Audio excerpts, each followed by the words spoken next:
Guys, I'm just driving home from my holiday and I'm still thinking about you, and I'm still thinking about how I can help you, and I'm thinking about the parallel park.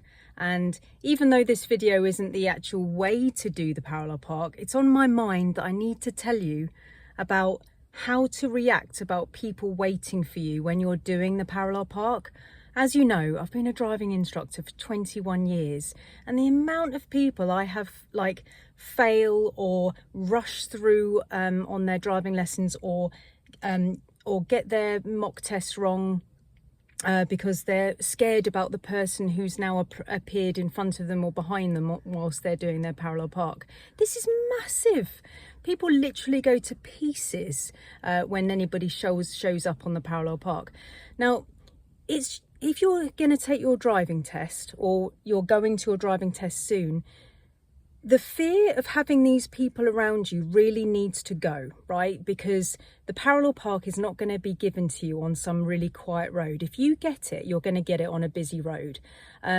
So you are going to have people in front of you and behind you. Now, in 21 years, I think I've only had 2 occasions where the student actually physically can't do the manoeuvre because the person behind is actually driven right up behind them and stopped them from doing the manoeuvre. It is incredibly rare, but that is the time that you wouldn't be able to do it. And at this point, the examiner is probably going to turn around and say, I can see that we can't do this manoeuvre because of the person behind. Please drive on when you're ready. But most of the time, when you pull away and you go to start your manoeuvre, you've had a good look around. You wouldn't pull out when someone's coming anyway. So you've had a good look around, you can see that no one's around, and then you go to your starting point, right? Which may be a little bit further on than the front of the car anyway. As you're putting it into reverse and you're doing all your checks and everything, people may then come up in front of you or behind you. It is extremely likely. In your life, if you're going to do the parallel park, you're going to be doing it somewhere where you really need to. Maybe you've gone to Birmingham, Bristol, London, right, to go and catch a show, or go and see a gig or whatever. And you're driving around and you're trying to find a space, and then finally you find one. Yes, got it. You know, somebody's just leaving a space and you need to get in there. That is going to be a pressurized situation where there's going to be pedestrians and people everywhere watching you do the maneuver. So this is about pressure. There is going to be people there waiting. It's part of the exam. So you kind of need to get used to the fact that people are going to be there looking at it and waiting for you.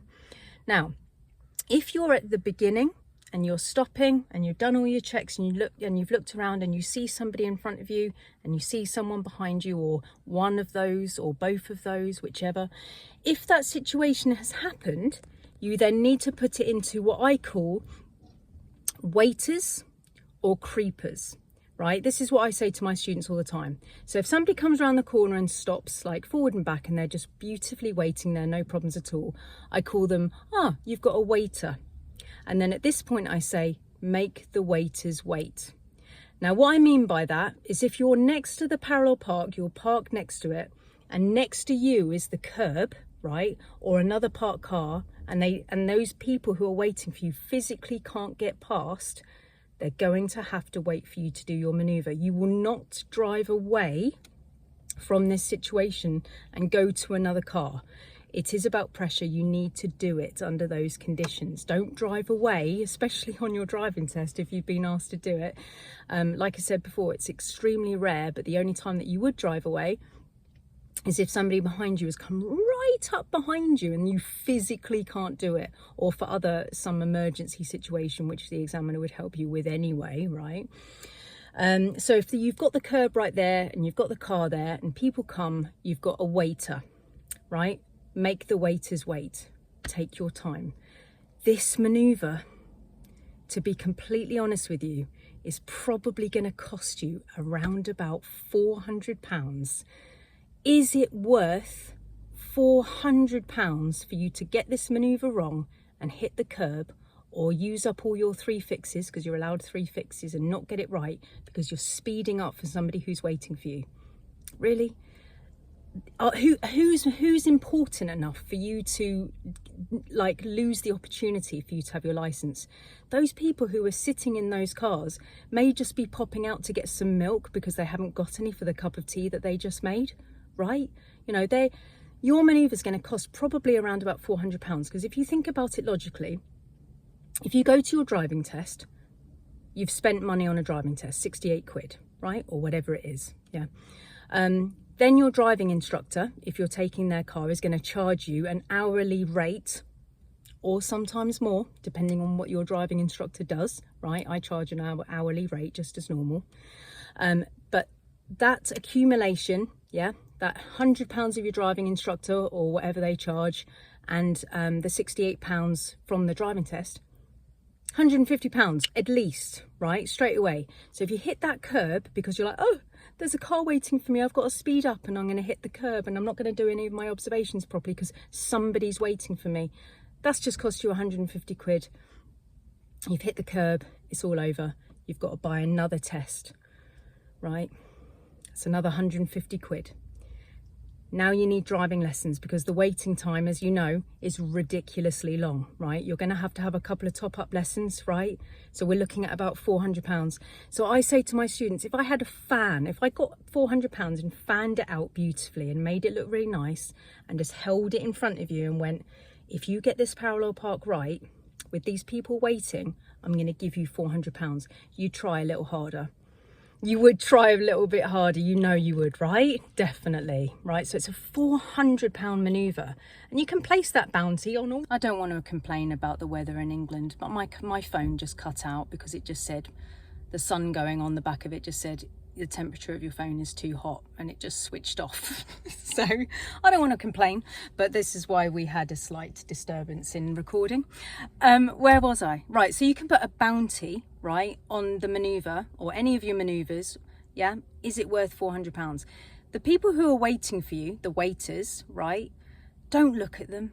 Don't look at the glass. Don't look at their facial expressions. I mean, what are you going to see? There's nothing that you're going to see that's going to make you feel better. Just see the car as an item, as an object, right? That's just there. Make sure it's safe. Make sure that there's no worries about safety, and just safely ignore the people, all right? Just safely ignore them. Those people are spending probably about 5p on petrol waiting for you whilst they're going to go and get their milk, right, for their cup of tea that they don't have any milk for, right? You're the person who's the most important in this.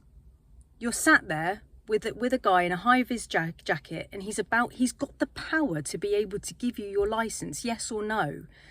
Those people waiting have already got their licences. Why should they have the power not to not allow you to have to not allow you to have your driving license when they've got their driving license and their life's cushy, right? They've got their license and you don't, and they're trying to speed you up, right? So no one's got that power. Put your crown on. You're the most important person in this situation. Take your time, right? Within reason. You know, not allowed to take like 10 minutes, obviously, but take your time, you know, maybe 3 minutes. Check around, yeah? As you've been taught by your instructor, all the points, look out the back, check the blind spot, do your manoeuvre nicely, don't hit the curb, fix it if you need to, right? Do all the things that you've been taught methodically and carefully, and don't let those people muck it up for you. Put your crown on, take your time. It's probably not even really going to take a traffic light change, is it, for those people? It's so important that you just make these people wait. Sometimes, rarely, you'll get a creeper, right? So that's when you're about to start your manoeuvre, you look around, you see a car forward or backwards, right? And then you do a bit, and then the person in front of you especially like creeps towards you. Okay, he's being a bit creepy. And then you do a little bit more, and then he creeps, it's like a horror film, and then he creeps towards you again. And then you do a bit more and he creeps towards you again. So when my students get these people, which is about 2 times out of 10, it's not particularly normal, it doesn't happen all the time, but I say, you've got a creeper. That person's being a bit creepy. You got a creep. Yeah, so I try and make it funny so the student can be like, oh yeah, okay.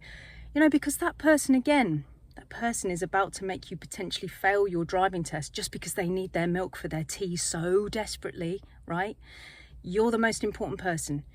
Don't look at the person through the glass. Don't look at their faces. Don't put yourself under that kind of pressure. Just look at the car as an object, as a thing. Make sure that they're safe, right? Because you need to safely ignore them, which means they have to be safe, right? And carry on meticulously with all your observations and all the ways that you've been taught by your instructor, and just get it done so it's beautiful and these people haven't affected you, right? Haven't affected the chance of you getting your license. I see it so much, right? And I did just want to make a video about this solely, yeah? I will make a video about how to do the maneuver. If you check my other YouTube account, you can see it methodically. If you put Roz driving instructor, you're going to find another channel that I used to have, and you can actually see it. I've got the cameras in the car and you can see me doing it and all the reference points and what to do and blah blah blah. I just haven't done it on this channel yet. Okay, I'm getting around to it. I need to get some mounted video camera points and all the rest of it. But at this basic level foundation, right? Don't worry about the people, please. They've got their licenses. This is your chance to get your license. Put your crown on and take, within reason, as much time as you want to get it right. I really hope this helps. Go and get your license and be free. Take care.